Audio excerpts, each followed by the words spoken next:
The 1003rd edition of the MMA Gambling Podcast on the Sports Gambling Podcast Network is brought to you by Chalkx. Make real money predicting sports. Chalkx is available in all 50 states, and you get $20 free with promo code SGPN. That's Chalkx, promo code SGPN.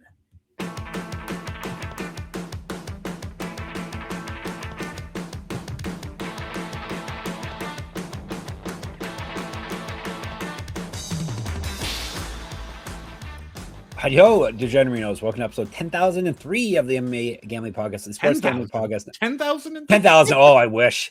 No, I don't wish, actually. 1,003. Good start. 1,003 of the MMA Gambling Podcast and the Sports Gambling Podcast Network. I don't think there is a podcast with 10,000 episodes, but I could be wrong. Anyhow, that's dedicated to Burr, one of our friends in the Discord who had a big hit over the weekend, and you thank Gumby Vreeland for it. Daniel Gumby Vreeland is a gentleman who corrected me. I would be Chica Toro, Jeff Fox. We're talking some Cage Titans today. Oh, maybe a little scheduling note off top. We're doing 4 episodes this week because the regional schedule is a little thin this week. Next week is pretty heavy. So 4 episodes this week, 6 next week, as I'm slurring my words. If you're disappointed and you really want 5 episodes this week, go listen to the other Cage Titans podcast, right? I'm sure there's lots more. I'm sure there's lots more covering Cage Titans. Anyway, I don't. It's a pretty good Cage Titans card, though, right? Yeah, it's a good Cage Titans card. There's like a bunch of people who are fighting on it that I didn't have to research because I've like seen them enough. Now, granted, some of that's because I'm from Massachusetts and I've been to a bunch of Cage Titans. Which, by the way, if you are close enough to Plymouth, Massachusetts, man, I'm slurring that one. That's not good. Yeah, if you're close enough to Plymouth, go see this fight. There isn't a better place to watch regional MMA than the Plymouth Memorial Hall in Plymouth, Massachusetts, because like, look, it is like a town hall that you are in. You are basically on top of the cage. Like the seats go straight up. And so like, even if you were in the worst seat in the house, you were in a phenomenal seat in that place. And I have never felt a place where the energy is as electric as in Plymouth. And plus it's like a fun little town to hang out in too. Like a whole bunch of cool little places to eat, and you're right on the water there. Yeah. If you're close to Plymouth, there's no reason not to go to this. Yep. Yeah. You've big up this before. I remember for sure. Awesome. Is this a promotion you've seen the most live or not? It's probably moving in on that because once upon a time, the answer was CES, right, which was close to me and was like, I don't mean to hate on CES. So like apologies if anybody from their admin is listening, but it's like not as quality as it used to be. Do they even exist anymore? Like they do. They still do shows, but like, it's like hard to watch them. It used to be like, I think it used to be on Fight Pass. And when it was on Fight Pass, you know, like that's where Charles Rosa came from. That's where Calvin Cater. I went to a fight card once that had Calvin Cater, Mike Rodriguez, and like 3 or 4 other dudes who had either already been in the UFC or were on their way to it. And it was like a sick card. And now like you look at their fight cards and it's like there's like 7 grappling matches at the front of it. And you're like, oh yeah, do I really want to go watch people who do what I do recreationally on Monday nights? Like, no, I don't. I would much rather see like, you know, high level professional MMA. And that's what you get with Cage Titans. Like even some of these guys who have like kind of spotty records, I mean, like they're absolute dogs and they're like fun as hell to watch. So like, this is a high level MMA promotion and probably the only one you're going to get in this part of the world. Definitely got some spotty records coming up on this year fight card. Yeah, you never know who's going to catch a stray from Gumby. Any episode today? Yes, just out of the blue. They've done nothing. I didn't even know they existed anymore. And then, well, is that not my point though? You didn't know they existed anymore. Yep. All right, that's one place that does exist. Of course, is Cage Titans. We're going to talk about them in a sec. After I remind you, new gear in the merch store because it's a new year. The SGPN merch store, which is sportsgamblingpodcast.com/store, has a bunch of new items for the new year. And right now you can get 10% off everything with the promo code 2026. Lots of MMA Gambling Podcast merch in there, as well as network merch for all the other stores. So check it out, sportsgamblingpodcast.com/store 2026 at checkout. All right, Cage Titans 75. First question everyone's going to ask is, where do I bet this, Gumby? Maybe without naming names, or well, I guess whatever. There is one sports book that I can't name because they are not partners with us. But there's one sports book that is partners with Cage Titans. Okay. And it exists largely on the water in Massachusetts. Oh, okay. There's maybe a casino out that way on the water in Massachusetts, or a sports book out there. And so, like, if you know what I'm talking about, you'll know where to find it. And they usually partner with Cage Titans, and odds pop right up on there. Plus, you can usually see odds for it too. I don't know if it gives you a direct link to where you can bet it, but their streaming service that you can watch this on, which you were going to tell everybody about, like, it's on Spectation Sports, which is, I believe they let you have a subscription where you can see all their MMA fights and stuff, but they also have, like, you can watch just like one event, and it's usually like $10 or something like that.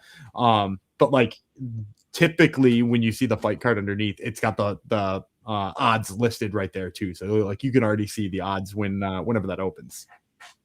Spectation, like spectator with the shin at the end of it. Yeah, Spectation Sports. All right, Google it. And of course, we're available in the Discord, sportsgamblingpodcast.com/Discord, or of course in the comments on YouTube. But yeah, just use your Google machine and you should be able to find it. But you can bet on Cage Titans. So Cage Titans 75, Plymouth, Mass. Are you going to it, or are you busy this weekend? I had not made plans yet to go see it. Had kind of a busy week, and then I don't know. I'm gonna be real mean for a quick second too. It's also on when the UFC is on. UFC's making their comeback. Yep. It's like kind of a this big is card. Sunday, actually. This is Sunday, 6 p.m. No, that's not correct. It's Saturday. I'm looking at the poster right now. It's Saturday. Really? Okay, 24th. So Tapology is wrong. Yeah, it says 24th right on the signs. Tapology is wrong, ladies and gentlemen. Yeah, they don't do Sunday events. Yeah, it's Massachusetts. You can't do anything in Massachusetts on a Sunday. No, it's true. Yeah, UFC is back, so it makes sense. For a while, you couldn't buy alcohol here on a Sunday. Crazy, you people. All right, Plymouth, Mass. If you want to go to Plymouth Memorial Hall, Gumby says it's a fine experience there. Apparently, it's Saturday. Yes, right there on the poster. January 24th, 6 p.m. I guess is what it says. It's starting on Sunday. Maybe it's starting. Yeah. That sounds right. 15 fights, regional events. Always pack the fight cards for you. We're not covering all 15. Sorry. We're going to do the 5 pro fights. Yeah, exactly.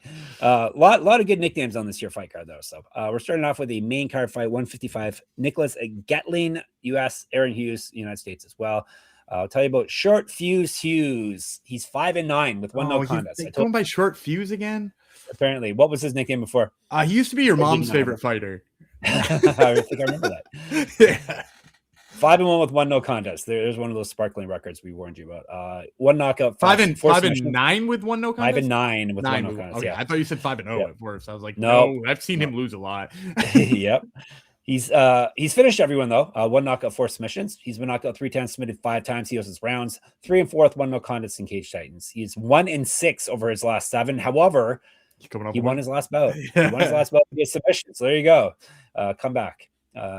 He's fight at 145, 1-0-1 as a pro grappler, 4 years younger than Gettling. Gettling is 0-1. He's been knocked out in his own fight. This is his debut in Cage Titans.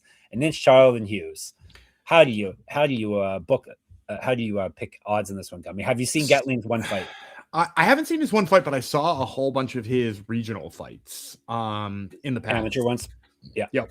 It is amateur. Exactly. Yeah. And I've seen Hughes fight a couple of times in person. I have to imagine an 0-1 guy winds up the dog, no matter what, right? Like, the 0-1 guy can't be the favorite, even if he's fighting a dude who's 5-9 with a no contest.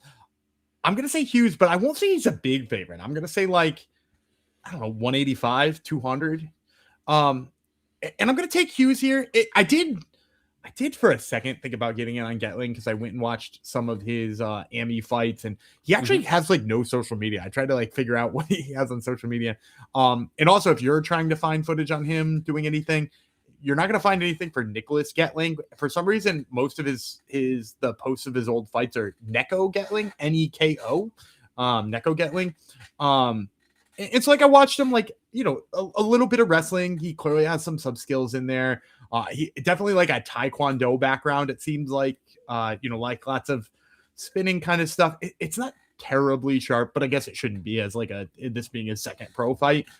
And look, Aaron Hughes, you're right, has taken a bunch of losses, but also like, let's take a quick look down at who Aaron Hughes has fought, because like, while having a record like that is certainly not anything we want to brag about. Mhm. It's like against like really good level of competition. Like he fought Lucas Rosa, who is Charles Rosa's little brother, undefeated prospect, like 6-0, 7-0. He fought Gerald Muse, who is like undefeated at the time. Again, really, really, really tough guy. And you know, if you go back to some of his regional fights too, he's fought some really high level guys there. I'm not here to tell you that he's like, you know, a prospect that like you need to keep an eye on. At 5-9, he'd have to do tons of work to start getting noticed again. But he is a lot better than that record suggests. The main thing is he's like a risky grappler who likes to mix it up. And like he closes distance really well and gets to the grappling really well. Then sometimes he leaves his neck where he shouldn't. Sometimes he grabs your neck when you shouldn't leave yours there. So like he's got a bunch of guillotine finishes. And he's got a bunch of guillotine losses. He's got a bunch of rear naked choke finishes. He's got a bunch of rear naked choke losses. And so like he just decides to mix it up. And really, when I watched what I could see from Gettling, you know, he himself likes to grapple. Seemingly, I watched he put some dude out with a rear naked choke. I don't think he's as sharp as Hughes down there, though. And I think there's a good chance that, like, being that he's as inexperienced as he has, Hughes will find the neck first.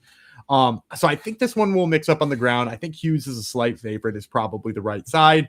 And, like, on the feet, I think Gettling's probably maybe a touch more creative and better. But, like, Hughes has always been the type who's, like, really good at getting in. Like, he's never like stupidly striking from range where he should get jacked up all the time. Like he's good at closing the range and getting in there. So as long as he does that, I think these scrambles favor Hughes, and I'll take Hughes here as the favorite.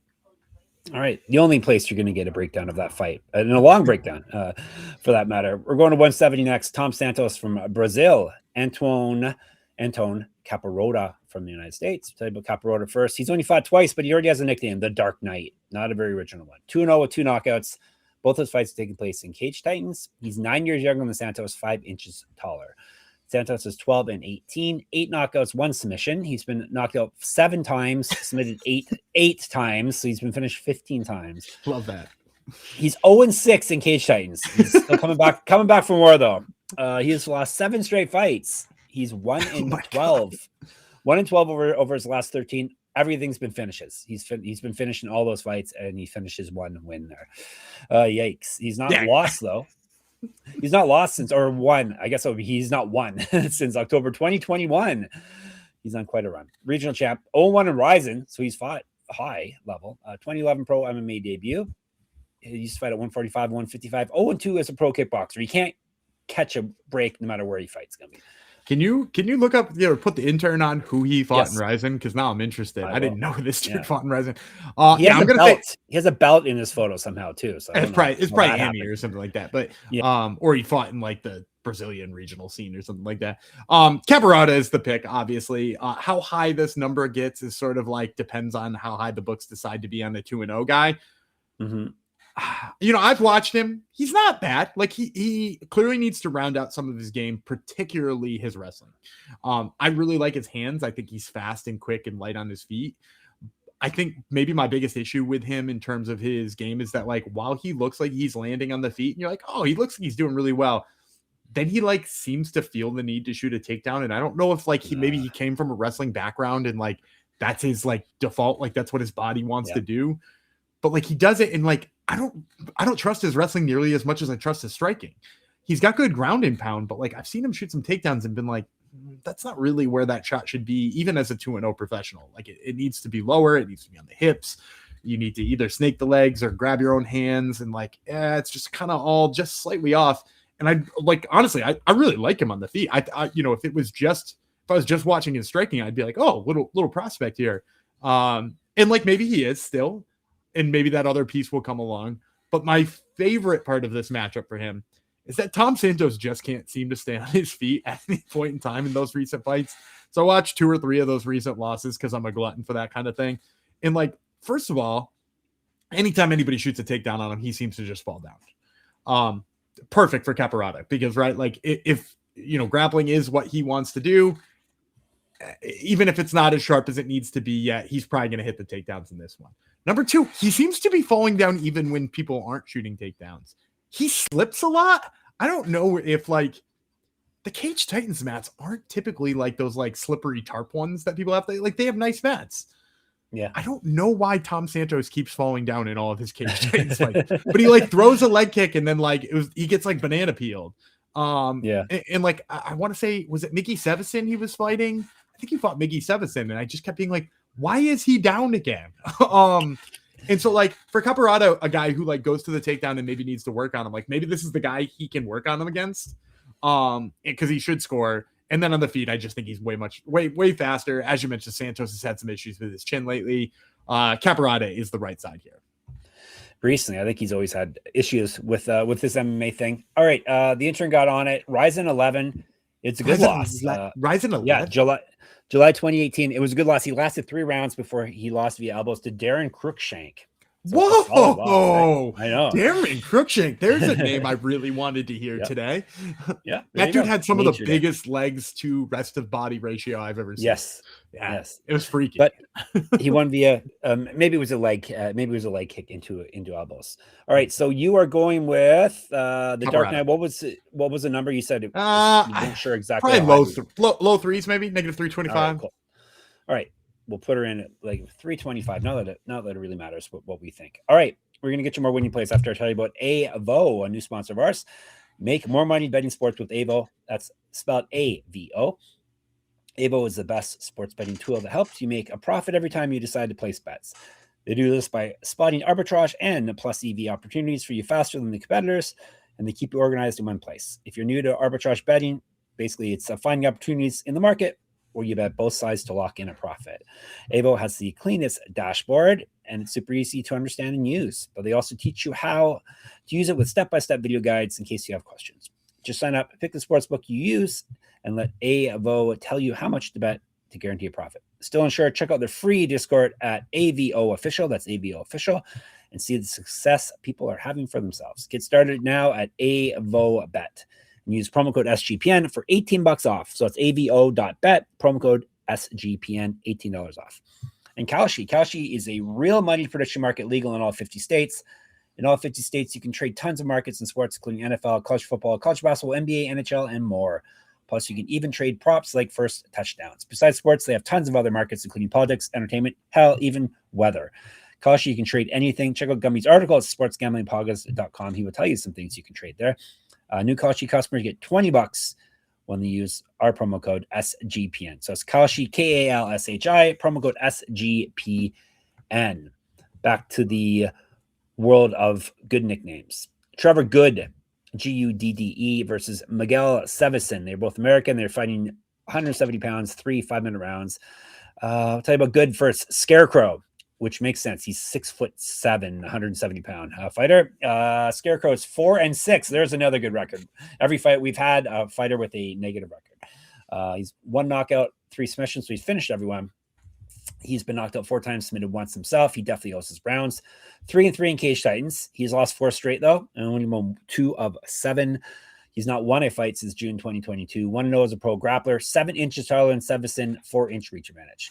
Sevasin 4-0, 3 knockouts. All those fights are taking place in Cage Titans. 2 straight wins via TKO. He's fought at 155 and 160. He's 7 years younger than Gudde. Yeah, so obviously this is like their Sevasin fight to get him to the next sort of level. My guess, -350, -400 kind of deal. I'm gonna take a swing on an underdog here. I like Trevor Gudde. First of all, I've been talking about strength of schedule here, and I, went in there and said Hughes had a kind of a good strength of schedule, and I rattled off some names. Tell me how you feel about these guys who have recently beat Trevor Gudde since 2023. Joe Giannetti, Jack Congdon, Eric Nolan. Very good. Yeah, Eric Nolan in the UFC. Joe Giannetti, Ultimate Fighter finalist. Jack Congdon recently on Contender Series. Like, that's the type of guy Trevor Gudde has to fight. And he's sort of become the guy in both Cage Titans, and he fought in Bellator once upon a time. He actually knocked out Hoist Gracie's son. With R.I.P. Hoist R.I.P. Bellator. Yeah, Hoist Gracie Hoist Gracie's son, Cronny Gracie, shot a double, and Gudde just like picked up his knee and just flatlined him. which is funny too, because like Gudde's best strategy is like jujitsu. Like this dude is nasty on the mat, like absolutely nasty on the mat. Arm bars, triangles. He actually gave Jack Congdon kind of a run in that fight in some of the grappling before Congdon eventually knocked him out. I think that was the punch to the solar plexus. But the reason I like him here is that like Sevasin, to me, really good prospect. Like I think we'll maybe wind up on, you know, like a contender series or like be an LFA guy one day that like we're talking about regularly. But it's sort of like he's fought nothing but scrubs so far, in my opinion. And he kind of feels like he's ripe for like hey, there are like levels in take a prospect loss. You know what I mean?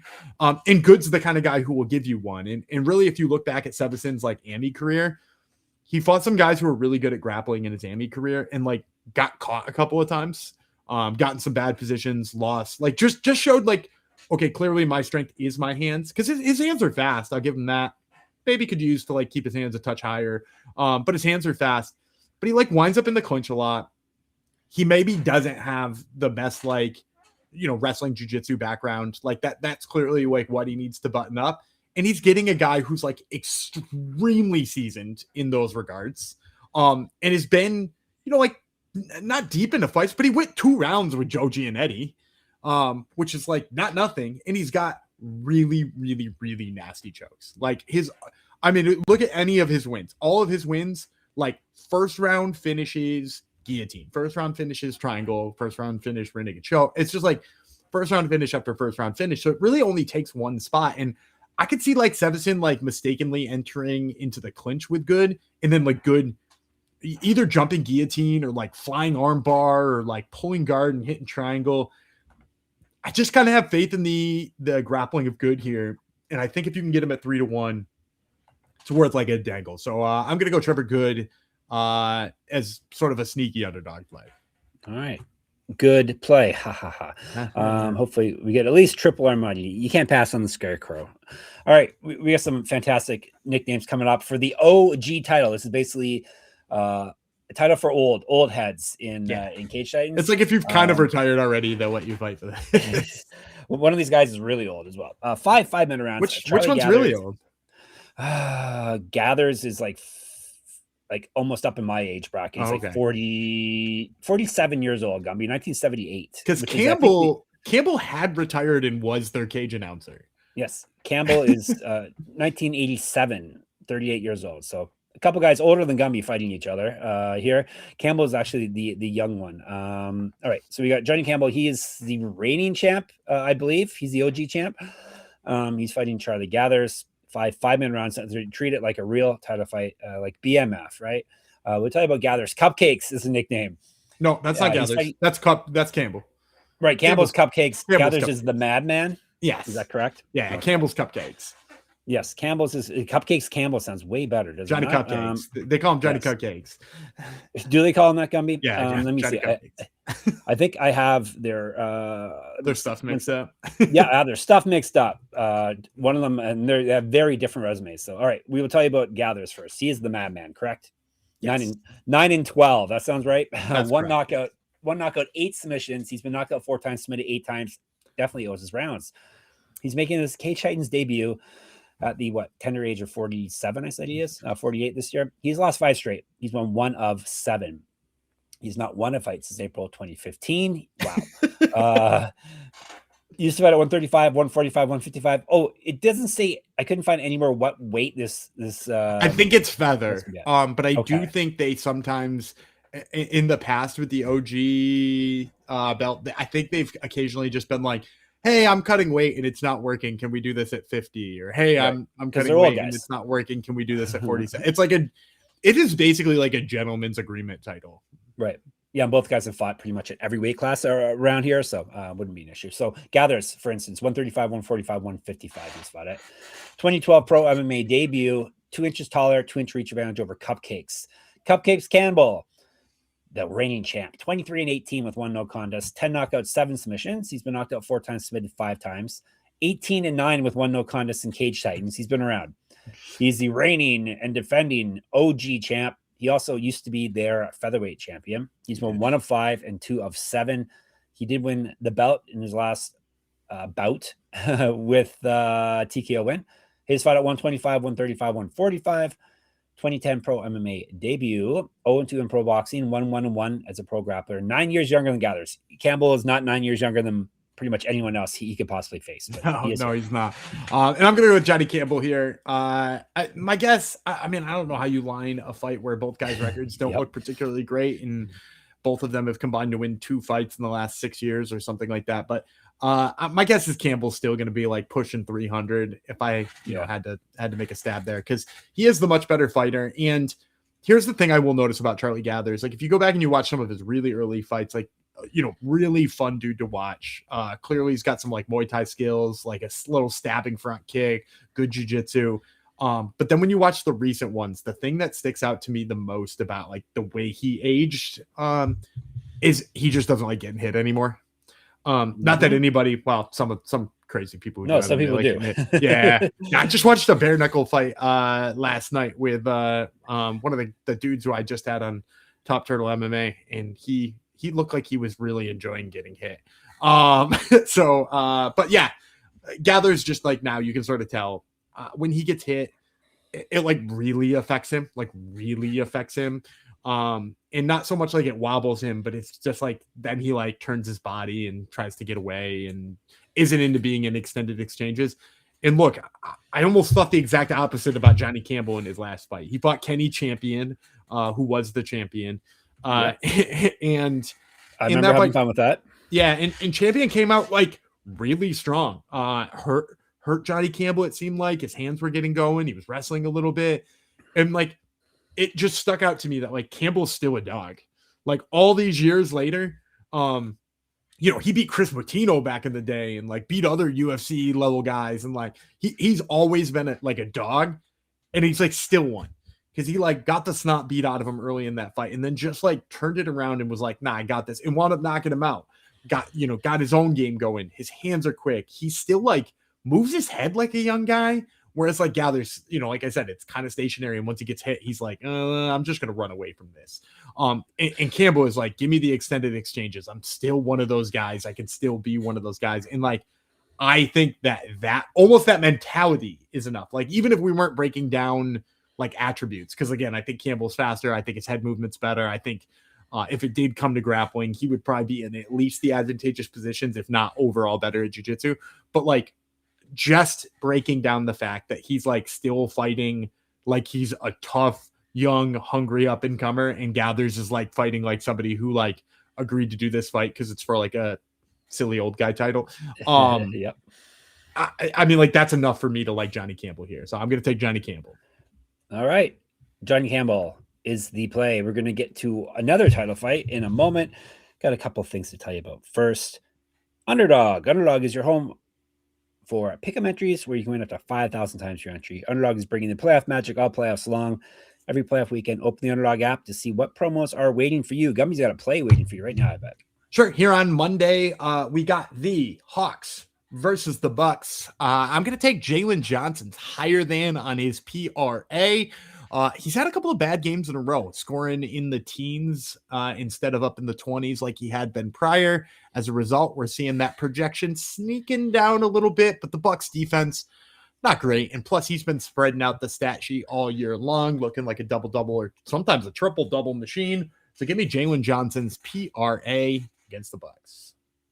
All right, Underdogs got a brand new offer for new customers. Play just $5 and get $75 in bonus funds when you sign up with our code MMA SGPN. And Rhythm has crushed NFL this season, especially on props. And last season, they were even better in the playoffs. So this is the time to check it out. 2-0 in interception props, 6-1 in passing touchdown props last playoff. So check out Underdog. It's super easy to sign up. Run predictions, not Underdog, Rhythm. Underdog too.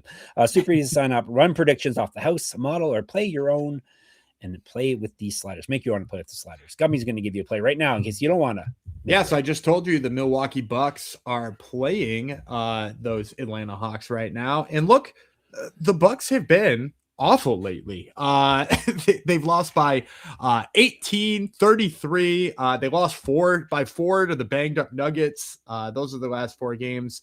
And then, I just think the Hawks will probably take care of them. So give me the Hawks against the Bucks. All right. Looking to go a premium. Use promo code SGPN25 when you download the Rhythm app for 25% off your first month. So download Rhythm, that's RITHMM, and use promo code SGPN25.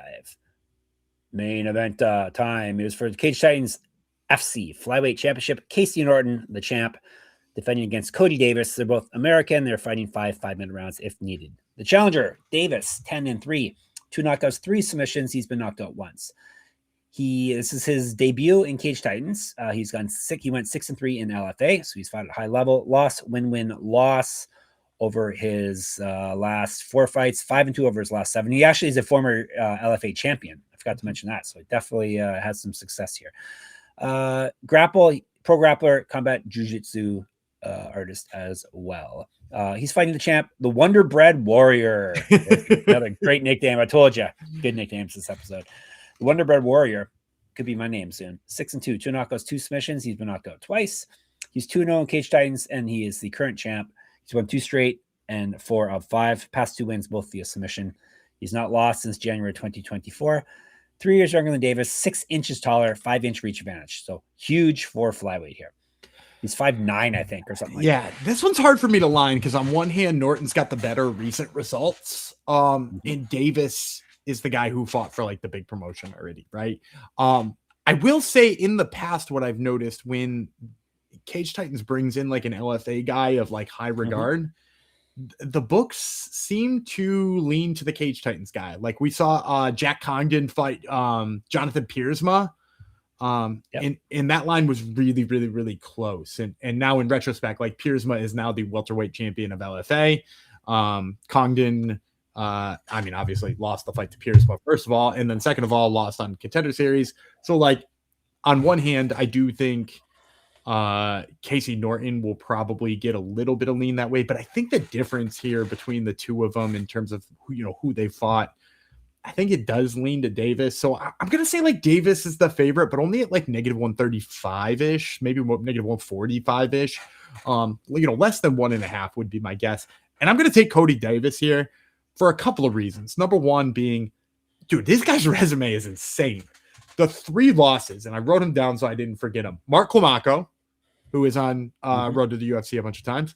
Eduardo Chapelin, who is on The Ultimate Fighter, is currently the flyweight champion of LFA, was on Contender Series and won on Contender Series, beat Antoine Ho. And then the third one is Fumi Nakuta, who is the guy who inexplicably is not in the UFC for some reason right now. Maybe the best flyweight in the world, not in the UFC, and maybe a top 15 flyweight anyway. And those are the people who have beaten Cody Davis. Now, if we look on the other side of things too, Casey Norton has a huge reach advantage and a huge size advantage, right? And I've seen him strike from range. He is pretty damn sharp for a flyweight. Like I would consider him being a flyweight prospect, but much like when I was talking before about Caparotta, he for some reason just decides to shoot the takedown no matter what. And granted, he's had a lot of success with it, right? Like his ground game is sharp. He's beaten a lot of guys there, but like it almost seems like a lot of times he's like forgoing the bigger advantage for the advantage he feels the most comfortable in. And in a wrestling match here with Cody Davis, I do not rate him highly. No offense to Casey Norton. I don't think his wrestling is anywhere near what Cody Davis is. Cody Davis is sick wrestling. He's very, very, very sharp on the mat. And if you look at the people who have beaten Casey Norton, it is all short, stocky dudes who are nasty at wrestling, right? He lost to Harris Bonfiglio, 5'5" dude. Maybe not as stocky as Cody Davis, right? Cody Davis, 5'3", 5'5" dude, good at wrestling. Beat Casey Norton on the ground. The one before that, Jordan Burkhalter. Jordan Burkhalter, 5'2" wrestler. Stocky wrestling type, beat him on the ground. And so like Casey Norton is regularly falling back on his wrestling as that being his like best attribute. But when he runs into dudes who are better than him there, he like still falls into a trap where like wrestling seems to be the thing we're going to do. Whereas like if he had just like, if his footwork was good enough to stay away from these wrestlers and poke and prod, he'd probably win these fights on the outside. I think that's the strategy he needs to go with against Cody Davis here. And I don't think it'll happen. So I'm going to go with Cody Davis here. Probably only a slight favorite. Okay. Cody Davis is the play. So he's got Davis, he's got Campbell, he's got Gudde, he has got Caparotta, he has got Hughes, and he's got lightning round plays. Zap, bam, boom, pow. Let us have it. So the first one I'm going to take, I'm actually just going to load up on Lozon's boys here. So Joe Lozon's got a pair, he's got more than a pair of amateur fighters, but a pair of amateur fighters I'm going to be highlighting here because after the 5 fights we broke down, it's all Amis. You might not find odds for these, but hey, I'm going to give you breakdowns anyway because lightning round's my thing. Drew Arpin is the first one. Drew Arpin, 2-1 guy who's fighting out of Lozon MMA. Really fun jiu-jitsu game. He actually won one of his most recent fights by bulldog choke, and I watched that I believe on Spectation Sports, and it was one of those things where you're like, this dude can get a sub from anywhere. And then he's kind of got like shocking power for a dude of his size too, and a dude who, like, I don't know, I sort of assume everybody who ever comes out of Lozon is a little bit more jiu-jitsu heavy than anything else, but which isn't fair or true necessarily, but he kind of surprised me with his power. So Drew Arpin, 2-1 Ami, is a real fun one to watch. And the other one I'm going to watch, Mark McKay. Mark McKay, for a guy who's only 1-0 in amateur MMA, I watched that one fight, and I've seen, clips of him, from social media and whatnot too. This dude is surprisingly well-rounded for a dude who's only 1-0 in amateur MMA. And they seem to be setting him up with a fight where he should be able to roll and show a little bit more of what he's really good at. So Mark McKay and Drew Arpin are my 2 lightning round plays. All right, you're set for Cage Titans. You can get more of us chat in the Discord, sportsgamblingpodcast.com/Discord, MMA Gambling Podcast on YouTube, SGPN MMA, at Gumby Vreeland, at Jeff Fox Writer on Instagram, at Jeff Fox, not Instagram, sorry, on Twitter, at Jeff Fox on Instagram. Check out my Substack. You can enter my free UFC Pick'em contests. Perhaps you've heard of UFC. It's back this week. So that would be moneymma.substack.com. Gumby's got Top Turtle. It's back every week. Who is on it this week? Yeah, we're talking with Cameron Smotherman, who is on UFC 324 this weekend. And then we're also talking to the Jonathan McAuliffe, who is going to be fighting at UFC 325 next weekend down in Australia. So check out Top Turtle wherever you get your podcasts, and we're at sportsgamblingpodcast.com, sportsgamblingpodcast.com/store. Remember, 2026 at checkout gets you 10% off. sportsgamblingpodcast.com/Patreon. Now, Gumby's turn to bid you farewell. All right, I'm Gumby Vreeland. He's your mom's favorite podcaster, Jeff Fox, and we will see you on Wednesday.